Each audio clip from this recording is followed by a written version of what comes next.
ciidankii dalkaan nahay kuwii duulayaa nahay nin danaynayo jecel diinta uu ku dhaartiyo dalka iyo dadkiisaba inuu dabin ka gooyiyo xooggii dalkaan nahay ciidankii dalkaan nahay kuwii duulayaa nahay nin danaynayo jecel diinta uu ku dhaartiyo dalka iyo dadkiisaba inuu dabin ka gooyiyo xooggii dalkaan nahay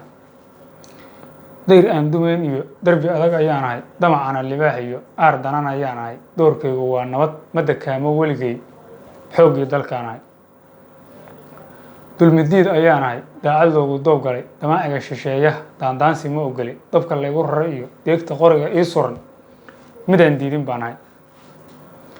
qabil la ysku dhiga iyo maalintuu dagaal jiro dafya miriq ayaan ahay cadow duurka joogiyo midka dibad wareega qofka loo dirayo dabar goynayaan ahay ciidankii dalkaygow waan idiin duceeyey daa'inkaan ka barane danabkii dhacayiyo duufaan lalaysiyo dabaylaha ka nabadgala ciidankii dalkaygow waan idiin duceeyey daa'inkaan ka barane danabkii dhacayiyo duufaan lalaysiyo dabaylaha ka nabadgala guul baan idiin rajeynayaa ciidanka xoogga dalka Soomaaliyeed goob kasta iyo goob kasta joogtaan waadna guulaysan doontaan insha Allah iyo dhammaan ciidamada qalabka sidoo dhammaantood guul baan u rajeynayaa Soomaaliya ha noolaato